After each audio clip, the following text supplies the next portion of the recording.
bien avant notre départ à Johannesburg puis Durban.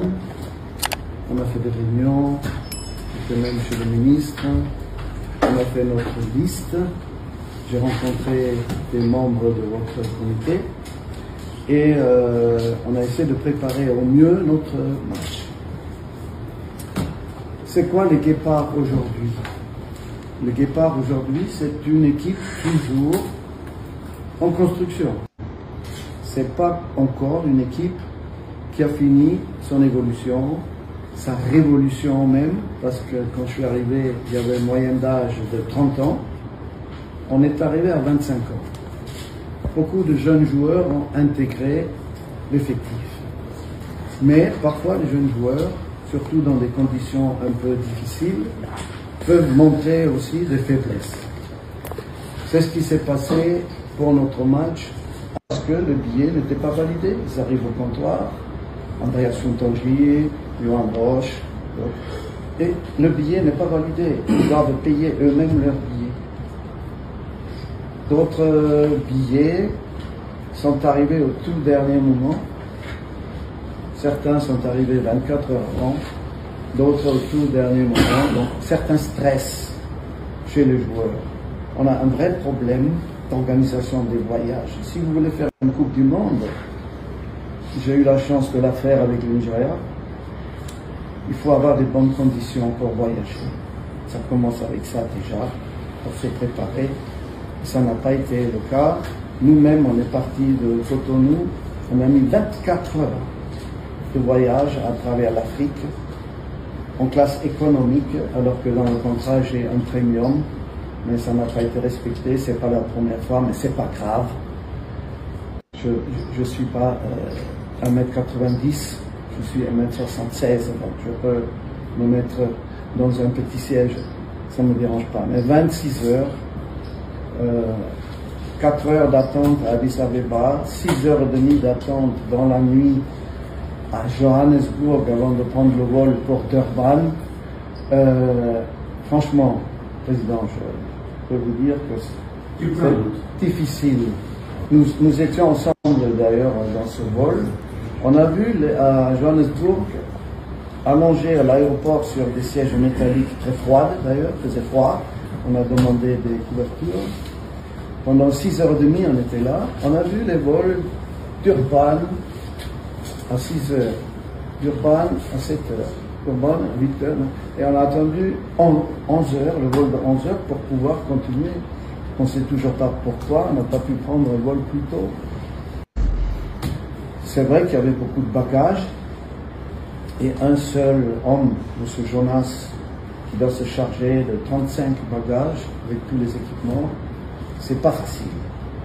Voilà. Donc il y a des choses à améliorer. J'ai mis, comme je fais chaque fois, dans mon rapport technique, dans mon rapport tactique et administratif, que je vous ai envoyé déjà hier. Voilà, je fais ça après chaque match. Quand vous me dites après le match, on doit échanger pour améliorer, et vous avez raison. Je fais ça chaque match, j'ai envoyé au ministre, parce que je pense que l'agence de voyage dépend un peu du ministère, qu'on doit vraiment améliorer. Pendant que les joueurs sont arrivés, qui m'ont appelé, on n'a pas de billets, j'ai tout de suite envoyé le message à M. Jimmy et au ministre même pour essayer de trouver la solution. Mais on a un garçon, c'est David, qui essaie de se battre pour avoir les places, si possible 2 ou 3 jours avant et pas au dernier moment. Et c'est difficile pour lui aussi. Parce qu'il n'y a pas d'interlocuteur. Le week-end, il ne travaille pas. La nuit, on peut joindre personne, alors qu'il y a parfois des urgences, un joueur blessé qui doit changer de vol ou autre. Voilà, c'est vraiment un problème. Je ne veux pas donner la faute à tout ça. Nous sommes les premiers responsables, et moi je suis le premier responsable des résultats de mon équipe. C'était mauvais à Abidjan. Ça fait 2 ans qu'on ne joue pas à domicile. On a essayé de faire le mieux loin de nos bases. Et on était très bien à Abidjan, très bien reçus. D'ailleurs, on avait gagné pratiquement tous nos matchs là-bas. Mais là, on ne pouvait pas. Les joueurs ne pouvaient pas. On voulait, mais on ne pouvait pas. Et parfois, quand c'est comme ça, j'estime, avec ma petite expérience, qu'il faut rester digne dans la défaite. Féliciter l'adversaire, qui était bien meilleur que nous. Reconnaître leur supériorité. Se remettre en cause de soi-même. Mais apprendre une convocation dans les réseaux sociaux, je pense que c'est pas très beau. Merci de m'avoir envoyé un message vous-même pour venir aujourd'hui. J'ai beaucoup apprécié, mais apprendre ça déjà après le match dans les réseaux, c'est pas très beau, je trouve. Ça ne correspond pas à mes principes que j'ai du football, mais c'est comme ça. On continuera à faire le mieux possible pour notre équipe. On a une CAN à préparer. Tout ça, ça va nous servir, j'espère, pour faire mieux la prochaine fois. On a un groupe qui nous suit. On essaie d'avoir des binationaux qui sont, on va dire, encore indécis. Un peu. Là, j'avais un rendez-vous après-demain avec un joueur en Italie qui était en France avant, qui joue très bien maintenant dans un club italien. J'ai eu son papa au téléphone ce matin. Je ne peux pas y aller parce que je suis là. Mais j'envoie mon assistant italien, entraîneur des gardiens, pour voir le match et rencontrer les joueurs. Et on essaie d'améliorer l'équipe encore, et toujours. Je sais que le ministère aussi cherche, avec un projet un peu politique, à nous aider. Je vois que tout le monde veut que ça progresse, c'est bien. Mais je crois qu'il faut respecter un peu les gens, la dignité du football et quelques principes qui nous paraissent importants, qui m'ont fait adhérer à votre projet, président. Qui a changé de camp.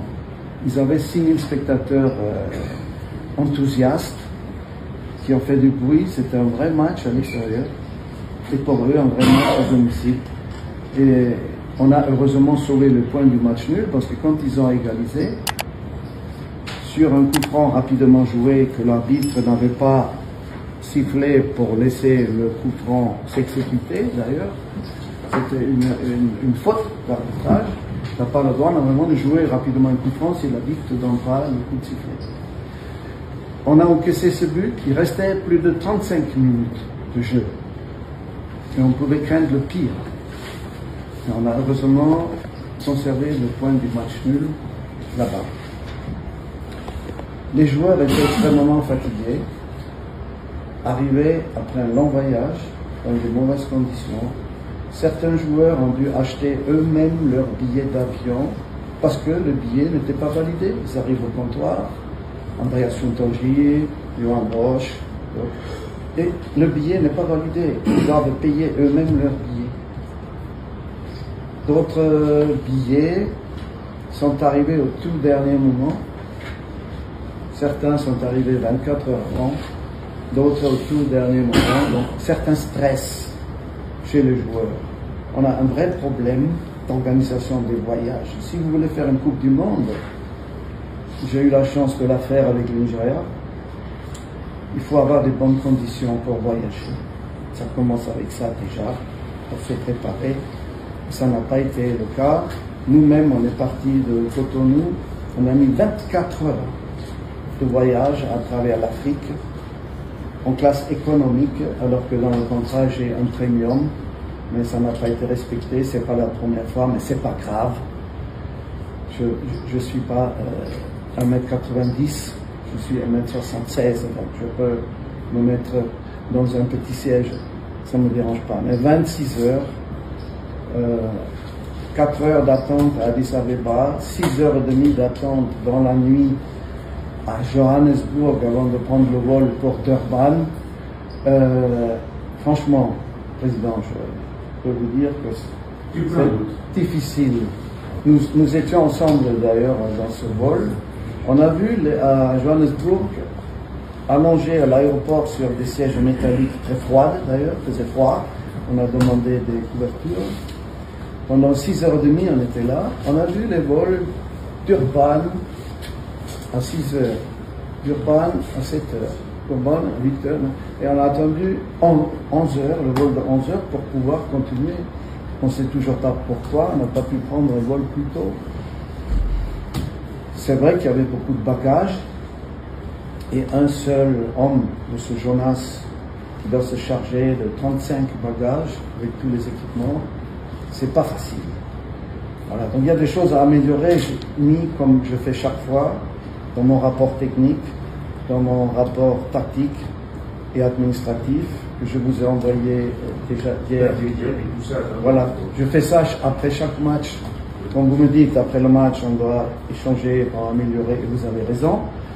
Je fais ça chaque match, j'ai envoyé au ministre, parce que je pense que l'agence de voyage dépend un peu du ministère, qu'on doit vraiment améliorer. Pendant que les joueurs sont arrivés, qui m'ont appelé, on n'a pas de billets, j'ai tout de suite envoyé le message à M. Jimmy et au ministre même, pour essayer de trouver la solution. Mais on a un garçon, c'est David, qui essaie de se battre pour avoir les places, si possible 2 ou 3 jours avant et pas au dernier moment. Et c'est difficile pour lui aussi, parce qu'il n'y a pas d'interlocuteur. Le week-end, il ne travaille pas. La nuit, on peut joindre personne, alors qu'il y a parfois des urgences, un joueur blessé qui doit changer de vote ou autre. Voilà, c'est vraiment un problème. Je ne veux pas donner la faute à tout ça. Nous sommes les premiers responsables, et moi je suis le premier responsable des résultats de mon équipe. C'était mauvais à Abidjan. Ça fait 2 ans qu'on ne joue pas à domicile. On a essayé de faire le mieux loin de nos bases. Et on était très bien à Abidjan, très bien reçus. D'ailleurs, on avait gagné pratiquement tous nos matchs là-bas. Mais là, on ne pouvait pas. Les joueurs ne pouvaient pas. On voulait, mais on ne pouvait pas. Et parfois, quand c'est comme ça, j'estime, avec ma petite expérience, qu'il faut rester digne dans la défaite. Féliciter l'adversaire, qui était bien meilleur que nous. Reconnaître leur supériorité. Se remettre en cause soi-même. Mais apprendre une convocation dans les réseaux sociaux, je pense que c'est pas très beau. Merci de m'avoir envoyé un message vous-même pour venir aujourd'hui. J'ai beaucoup apprécié, mais apprendre ça déjà après le match dans les réseaux, c'est pas très beau, je trouve. Ça ne correspond pas à mes principes que j'ai du football, mais c'est comme ça. On continuera à faire le mieux possible pour notre équipe. On a une CAN à préparer. Tout ça, ça va nous servir, j'espère, pour faire mieux la prochaine fois. On a un groupe qui nous suit. On essaie d'avoir des binationaux qui sont, on va dire, encore indécis. Un peu. Là, j'avais un rendez-vous après-demain avec un joueur en Italie qui était en France avant, qui joue très bien maintenant dans un club italien. J'ai eu son papa au téléphone ce matin. Je ne peux pas y aller parce que je suis là. Mais j'envoie mon assistant italien, entraîneur des gardiens, pour voir le match et rencontrer les joueurs. Et on essaie d'améliorer l'équipe encore, et toujours. Je sais que le ministère aussi cherche, avec un projet un peu politique, à nous aider. Je vois que tout le monde veut que ça progresse, c'est bien. Mais je crois qu'il faut respecter un peu les gens, la dignité du football et quelques principes qui nous paraissent importants, qui m'ont fait adhérer à votre projet, Président. Aujourd'hui, tu ne peux pas avoir un portable Android et une connexion Internet et manquer d'argent.